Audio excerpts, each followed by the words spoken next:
Gasperin looks at you and nods at the silver with a cigar.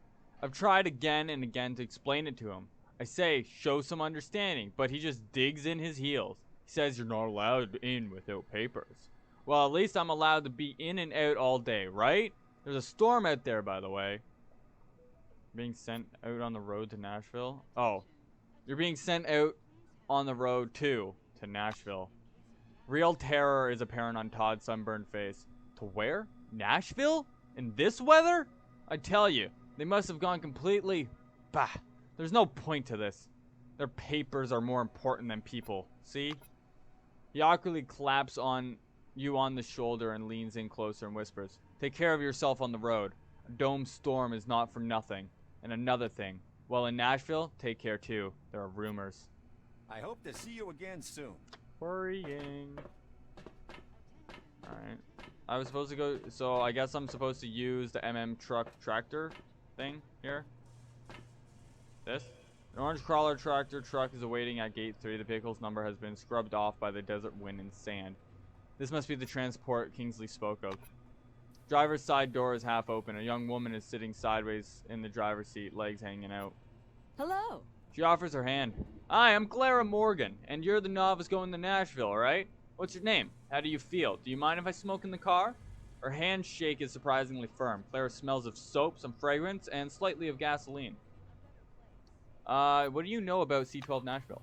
The blue adjusts the crucifix hanging from her neck. It's a miracle of the Lord. A lot of rare relics have been coming out of Nashville recently. It's like a modern El Dorado. You know what El Dorado is, don't you? El Dorado is a... Clara rambles on for some time about the huge cave under Nashville and the hundreds of relics pouring out of it every week. Say that you're ready to start the mission to climb in. I'm ready. You climb into the cabin and plunk yourself down on the passenger seat. The truck seems bigger on the inside. A wooden rosary is hanging from the driver's mirror. The radio mummers quietly. Heavy duty driving. Damn. Lean back in your chair. God, don't do that. Them slamming the door scared me, I'll be honest. Claire slams her door. Are we going then? Should probably go now. The roads are bad. Very little asphalt. Dirt tracks mostly. God willing, we'll get there before the storm hits. Mind if I turn the radio up a bit? Do you like music? Blues? Gospel? For instance, like... Can't make out exactly what Clara likes. The roar of the engine smothers the rest of her sentence and the truck lurches into motion. Alright. We're getting there. We're making progress. Oh, that's a cool little travel screen. And then, okay, so the traveling's kind of like original Fallout. Neat. I like that. That's pretty neat. Probably since, especially since like most people probably haven't played the original Fallout. I know I'm never gonna finish the original Fallout. I don't got the fucking patience. It's a very die and repeat kind of thing, you know? Because you have a time limit to get the stuff done and you die if you don't, so. Yeah, pretty neat. Whew.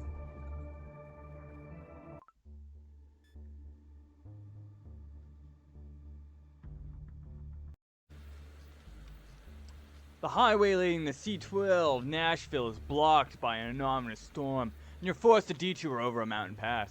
Soon the radiator boils over and you have to stop. Clara lifts up the hood and thoroughly examines the steaming radiator. The engine's boiling, so we'll have to wait.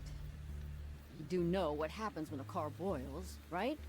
It's... The blue shuts her mouth abruptly and stares anxiously at the dark funnel cloud dancing on the horizon. Now that you're on higher ground, it's clear that the storm has overtaken a fairly large section of road. It will be difficult to pass. Can you call Morgan for assistance? turns on the radio. The air is filled with white noise and distant, barely audible voices. Clara shakes the device, then shakes her head. See? The radio isn't working either. Well, fuck. That's no bueno. Your companion perks up a bit. She seems to be interested in this subject. What subject? This place is registered as a resource anomaly zone. Man. Do you know what that is? No. It's when the relics mined there have been studied and deemed useful. Oh? Not much is known about these relics. They dampen anomaly fields, even very strong ones. They're also found in other parts of the dome. They're known as bronze apples, or aluminum apples. I don't remember, but something like that. Something to do with apples. Apparently, it's something to do with apples. The Blue looks at the storm once more. There have been more and more of these lately, and they're getting stronger. I personally think it's divine judgment for how we've squandered the riches under the dome. She sighs and squirms. I knew people who got caught in one of those storms. They blow up so fast, there's no chance to get away. God rest their souls. The Blue makes the sign of the cross. Morgan thinks for a moment. It's a combination cafe gas station called Roadside Picnic. Never been there myself, but there's something off about it. There are several anomalies around there and weird relics. Supposedly, machines and structures decay much faster than they should in that area. But maybe that's just a story. Alright, well, I'm gonna go to the gas station and figure it out. So, like, stay put, work on the car, and I'll be back when I can be. Don't you even worry.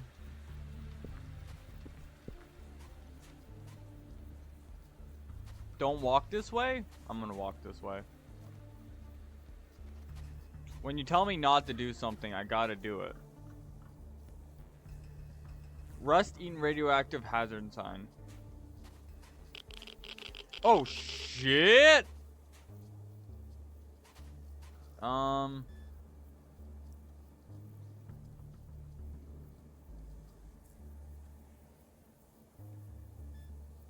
want to save. Wait, I can. Yeah. Okay. Well, I need better, like, equipment to fend off radioactive shit for that. Ooh. There's loot. I like loot. We got hammer. Techno Woman comic book issue.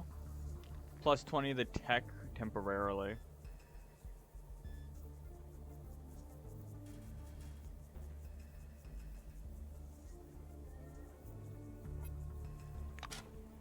I might be able to use the hammer for, like, repairs or something, so we're gonna hold on to that.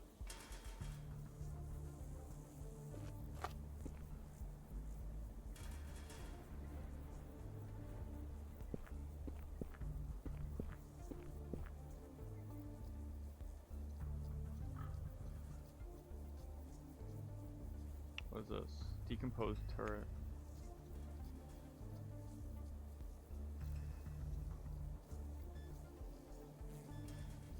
Deactivated. Okay. Well, if it's deactivated, then we don't need to worry about it, right? Want some more magic pills, child? Oh, Robbie, you already know the answer. Excuse me?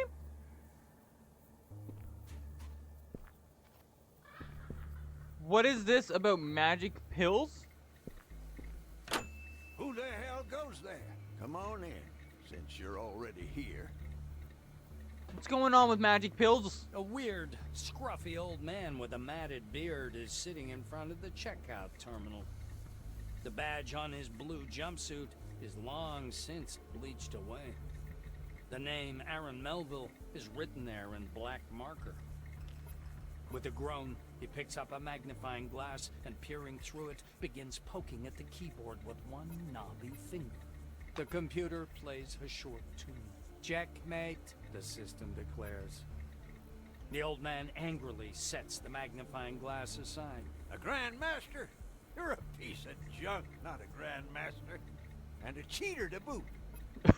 He raises his head to squint in your direction. Eh? What do you want? I don't advise eating here, and there's nothing to buy. And either way, we're closed. The shopkeeper rises from his seat, and you notice he's sporting a peg where his left leg should be. Yeah, why are you so unfriendly? The old man frowns and sniffles loudly. You want to write a complaint? Go ahead. No, I'm just curious why He you looks at angry. you for a minute. When he realizes you're not gonna complain, the surly expression slowly leaves his face. The angry look turns to a sad one. Why are you so angry? After a brief pause, he speaks again. Yeah, well, I do have some problems. What problems, my dude? The old man lowers his voice, almost to a whisper. The oranges pick on me. Escapees by the look of it. They demand food, money, gas. I've got a turret at the entrance, but it doesn't do no shit.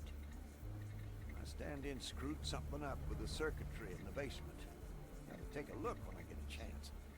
But with my leg acting up, those rickety stairs just ain't my cup of tea. I got you, man. So here I am, sitting and playing chess, waiting for those bastards to come back. Melville's getting grim again. He adds, It's my business, and you'd best stay out of it. But if you want to, here's the key.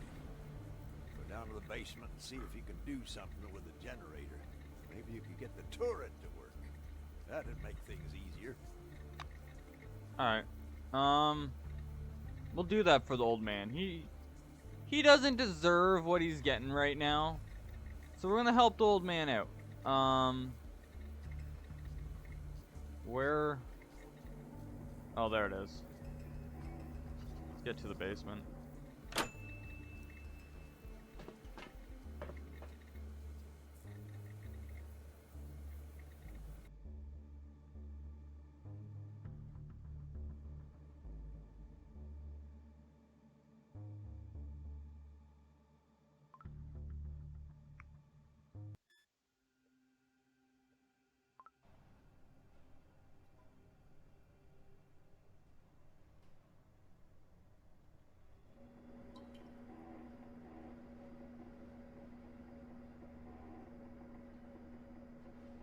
Alright, well, we're gonna loot his basement. I'm not gonna loot the kitchen, but I am going to loot the basement for any goods that there might be. What's going on in the pipe? A thin pipe behind the vent grid is producing strange sounds. Knock on the pipe. You knock. Something inside the pipe responds with a threatening rustle. Knock again. The strange sounds amplify. Now you hear scratching and gnashing as well. The pipe is vibrating like a bunch of little rubber balls is bouncing inside. When you knock for a third time, something warm and fuzzy slinks from the pipe and immediately vanishes into the darkness. The darkness around you is now filled with tiny reddish lights. Looks like you disturbed a rat nest. Man, of course they get initiative. Well, you're so close to me. Wait. Right, it's like this button? No. What button is that? This button.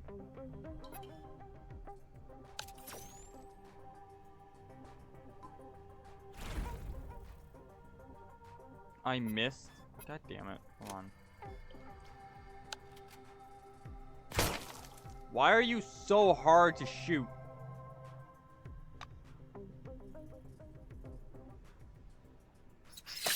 Ow.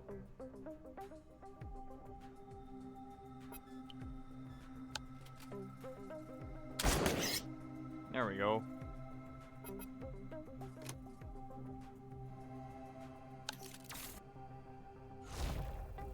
I missed.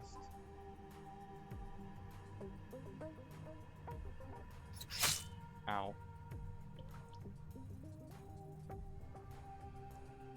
What is the chance of me hitting it?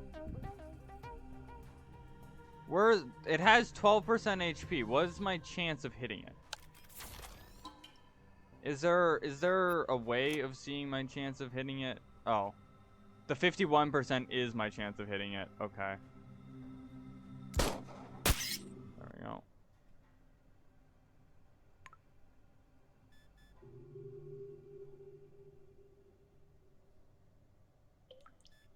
I can probably cook these into something, so I'll take them. I'm bleeding. Let's see. What do we got?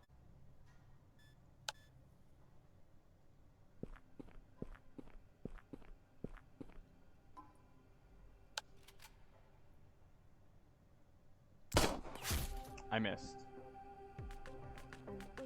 Don't do it. Hold on.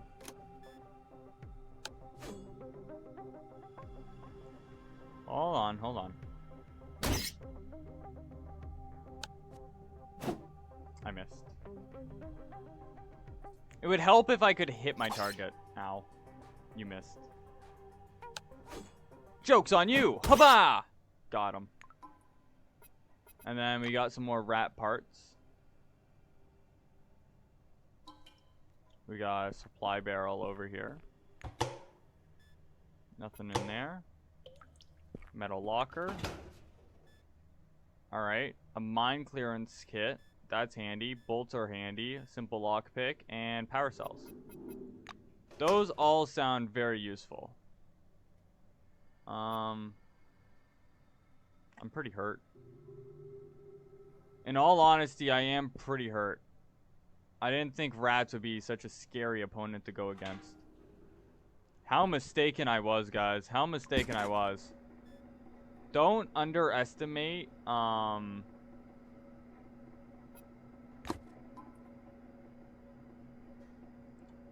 underestimate rats.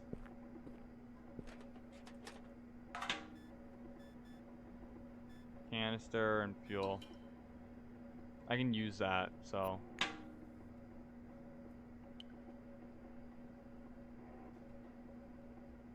Did I already search the cardboard box? I didn't. Okay. Search that cardboard box. I thought I did, but I did not. Anything else? Lots of stuff. Or I did. It's just, it was trash. That's right. Okay. Search the supply barrel. Water and some candy. I'll take all of that.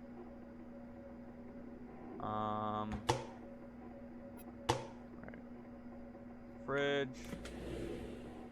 I'll take that. Where can I get tranquilizers? Because when I go up against people, I don't want to kill them if they're not actually bad people. If they're bandits, then I'll kill them. But if they're not, then I don't want to kill them. You know? You know? What? Rats? God damn it. Fucking rats. You rat bastards.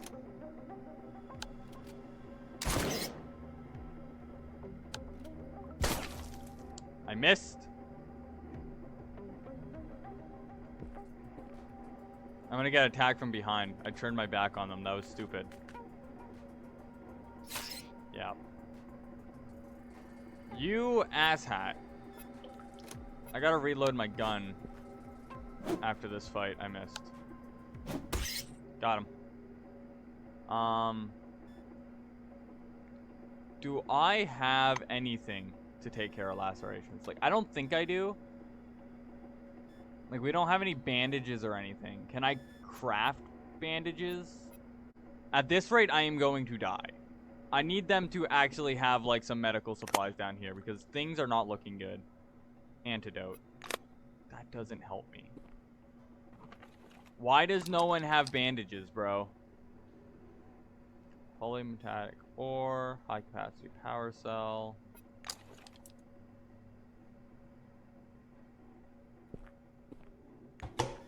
Please.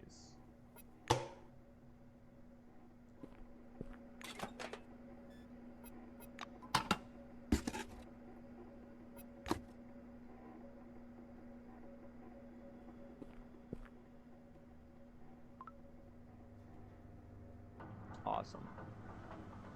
I'm glad I put those points into tech. I'm glad that I did that. I didn't have to, but I did because I was like, you know, being able to use technology would be very handy. I feel like as a blue suit, I need to know at least a little bit of technology. So I'm pretty glad that we did that. So we did the old man a solid. And, since we did him a solid, I'm looting. Be kind, please. Don't touch this. It's mine. Okay. Okay, never mind then. The old man sits at the counter with his head propped in one hand. No food. No supplies. The coffee is horse shit. Get out of here. Oh, it's you again. I repaired the The turret. old man squints and gives you a silly smile. Huh. So it's like that. Well, thank you. Thank you. I didn't think you'd be any good. A little offended. Did I just level up? Hold on. Guys, we leveled up. Awesome. Alright. We leveled up. I could use 15 points to get my second line of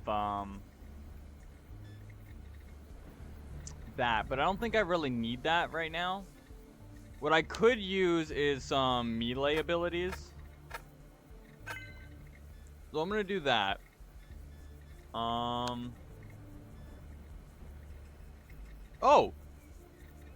Oh, because I have the hammer, my tech ability is actually up to 35 instead of 30. Well, damn, ain't that handy.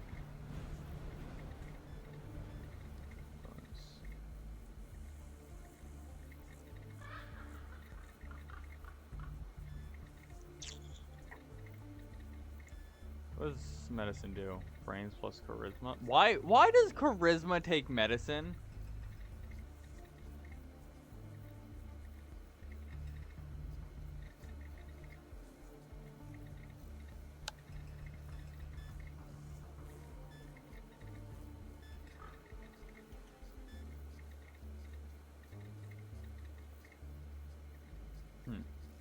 Interesting.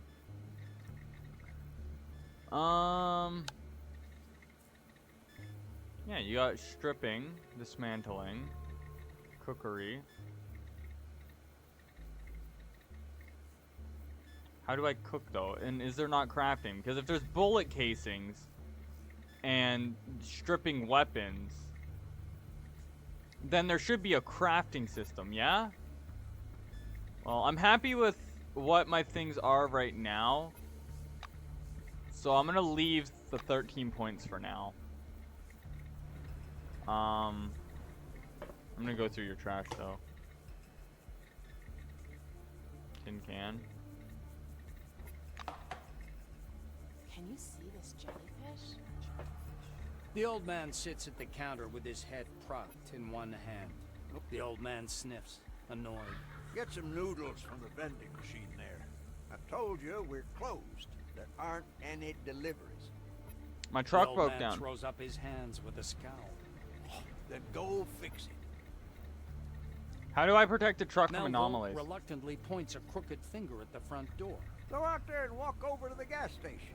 Go down to the basement. Uh-huh. There's an anomaly, a tree. It's glowing. And there are some golden thingies hanging off it. We make special devices from that fruit called anomaly protectors. Should one be laying around on the floor, go grab it, then put it in the truck and bug off to... Where was it you was going to? That's where you bug off to. The blue starts slapping the pockets on his overalls. After a little digging, he pulls out a little key on a shoelace. Only take the device, you hear? It's company property. I should be charging you myself, as a matter of fact. Why are you so angry, bro? I even helped you and you're still so freaking angry. I don't understand why you gotta be so angry. I want to sit down for a bit. No, well, hey. I wanted to sit down and have a nice discussion. Okay, well, fuck. Hiya. As you approach the table, you catch the end of a strange dialogue. A gray, long-haired man in a silver jacket is making weird gestures as he confidently explains something to the young girl sitting next to him. That's across from him, but whatever. The only logical and undoubtedly correct answer is this. The dome vibrates out of sync with the universe, hence all the anomalies. Seeing you, he raises two fingers in a peace sign, and the man radiates calm and goodwill. Peace be upon you. My name is Rabindranath. I'm not with your naming. And this is my sister Swallow.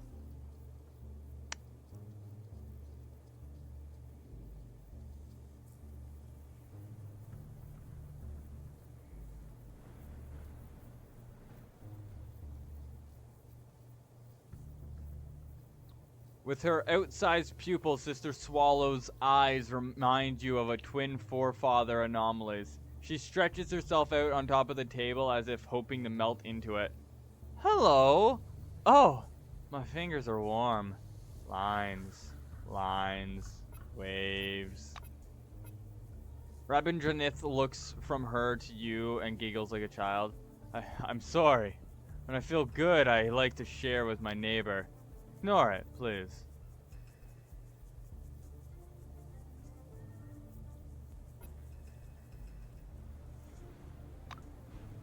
Sola rubs her cheek against the table surface, absolute peace written all over her face. Rabindranath sways slightly on the couch and weaves an invisible pattern in the air with his fingers. These two have taken enough drugs to knock out an entire Blackwing squadron. Having guessed what you're thinking, the silver gives you a tricksy smile. Well, consciousness doesn't widen itself. You have to help it along. It's very good for deep spiritual discussions, you know? Nah, it's fine. Calm down. It's okay. They can widen their consciousness as much as they want. You guys do you. I don't have this. I can't pay for no widening of my conscience here, and I got people relying on me right now. If I wasn't like needing to go places, I would totally be down for it. But right now, you know, just chill. Widen your conscience as much as you want, man. Well, that's very wise attitude take, isn't it, Swallow? Girl nods enthusiastically. Krishnaswamy slaps himself on the forehead. What a crazy pants I am. I forgot that I brought Jutha Jones with me. Have you heard about him? Oh! I'll read some of my favorite quotes aloud. Join our book club if you wish. Club. He chuckles again. Have a good Why should done. We're done with the trip. We're done. I'm leaving. I'm leaving. I mentally can't take anymore. I'm leaving.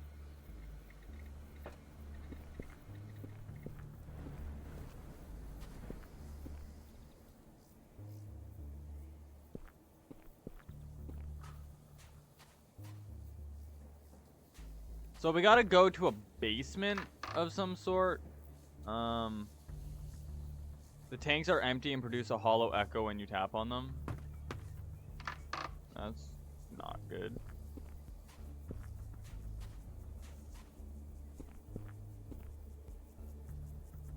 Who are you? Hi there. A man in a dirty blue jumpsuit is sitting on a bench by the gas station. He's holding a cotton pad and balancing a piece of rock on his knee. Blue moistens the cotton pad with alcohol and runs it over the stone. Then he squeezes the essence into a metal jar. The jar emits a golden light. The cotton pad freezes mid-wipe. The blue looks up. You read his badge. Travis Brightman, Explosive Ordnance Disposal. Are you going inside the gas station? I wouldn't recommend it. The blue squeezes the pad and sets it aside. You can see he's a little nervous. What's wrong with the gas station? Brightman shivers as if suddenly chilled. It's like this. There are all kinds of anomalies and some of them are just horrible. You get me? There's a lot of... there are a lot of such places, and awful things happen to anyone who stumbles across them. The gas station itself isn't that bad, but the basement? There's something, Travis looks thoughtfully into the void.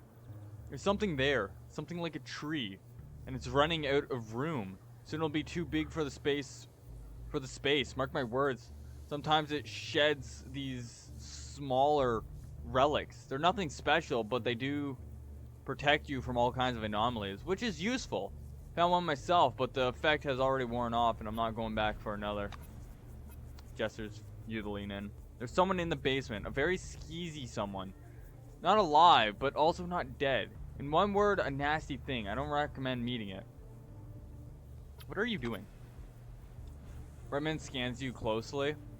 That's not a rhetorical question, is it?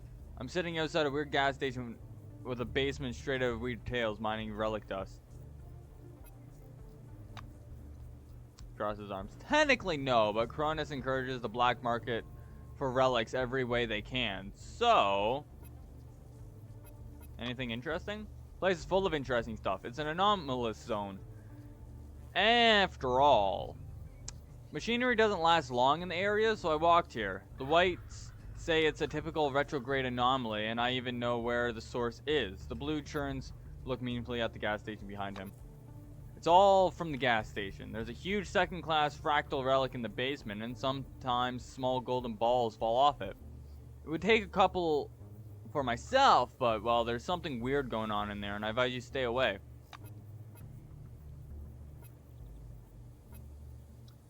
He looks at his Cyrus. Oh yeah, there's a path behind the diner that leads to the swamp. That's where you find the Microlux. I've marked the place as worthless, though. Though it's beautiful, of course. Why is worthless? Man working in the swamp told me whenever you find Microlux, you find a Mobius. Well, wherever the Mobius are, you better not go. I'm glad the passage to the swamp has been blocked up with rocks. Feels safer. Yeah, Roman waves you off. Alright, as long as you leave me out of it, 2 words. Something living. There's something alive in there, and it barely resembles a human being. That's enough for me to keep my distance. Come back again.